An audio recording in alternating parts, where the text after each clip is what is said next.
In 1990, we flew to Romania to adopt a baby. We found Lindsey, and she was only 2 weeks old. I can still remember that feeling, just holding Lindsey for the first time, thinking, now my dream is going to come true. I'll have one of those children. Before we left Romania, we had to make sure that she didn't have HIV.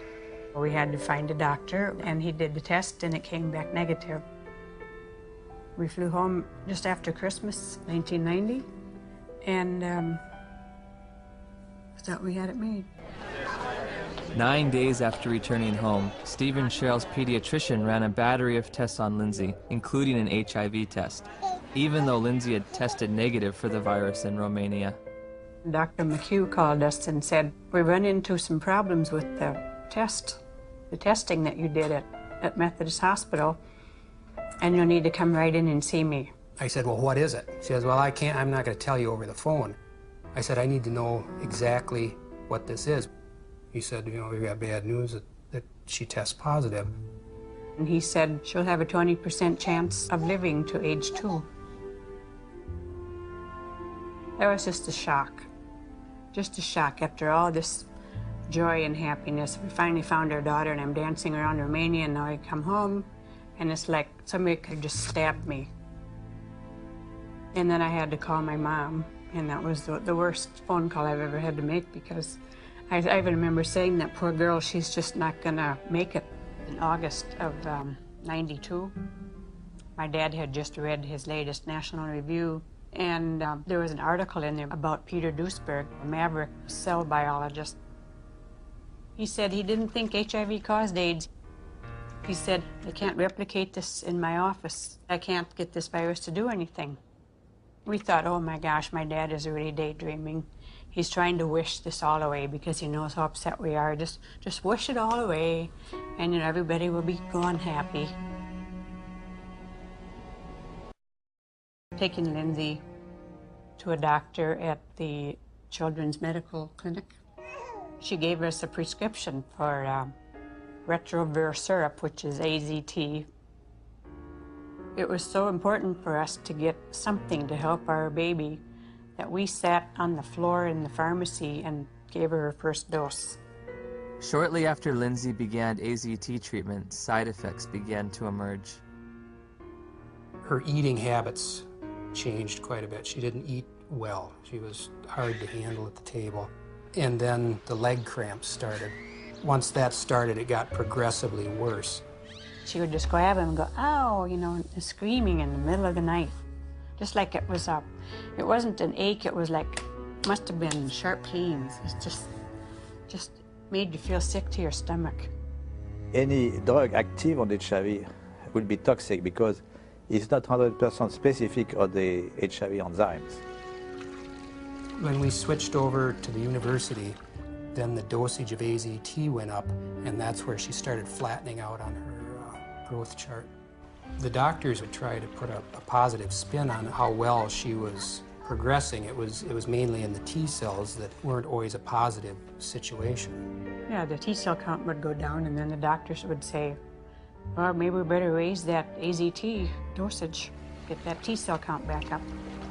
We were going, I think it's kind of making her sick because she doesn't want to eat.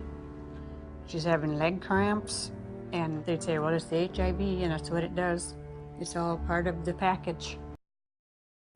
We just decided between ourselves in November to write to Peter Duesberg and say, sorry to bother you.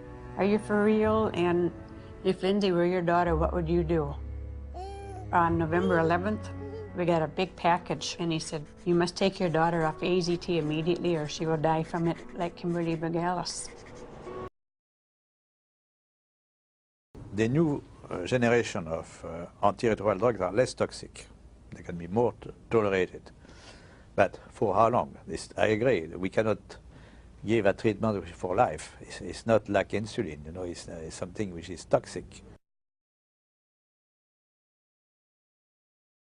Once we came to the conclusion that this was the drug that was causing this problem, irregardless of what the HIV was going to do, she was going to come off the drug no matter what. If taking her off the drugs meant that she could sleep through the night and be happy for 6 months, that would be worth it, rather than live in agony for 2 years or 12 months. After we took Lindsey off AZT, her weight did go up. Within a couple of days, the leg cramps went away. And her physical body seemed to be doing pretty well, but it was like she was disturbed. She was agitated very easily. Her lifespan changed all the time after she got to be 2 years old. Then she'd only live to be 5. When she got to be a little older, then they said, oh, she might live to be 7. Yep. I definitely wouldn't live into double digits, and that's just was our life then. Although Lindsey was on AZT for 22 months, she made a full recovery from the pernicious side effects. Lindsey will be 19 in October of 2009.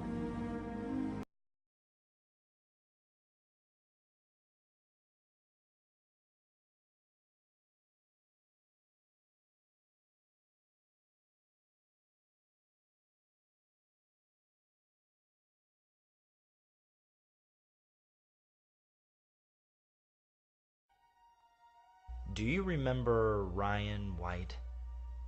Ryan White was born a hemophiliac in 1971. He received numerous blood transfusions for his condition. In December of 1984, he tested positive for HIV, the virus scientists claimed caused AIDS. Ryan White began to take powerful and poisonous drugs to combat the virus, including a failed cancer drug known as AZT. Ryan White lived his life on the run, ostracized by friends and neighbors for his diagnosis. Ryan White never had a girlfriend. Ryan White never grew up and had a career, a home, and a family of his own. In 1990, at the age of 18, Ryan White died in a hospital bed. When he was buried, Ryan White was called a hero in the battle against AIDS.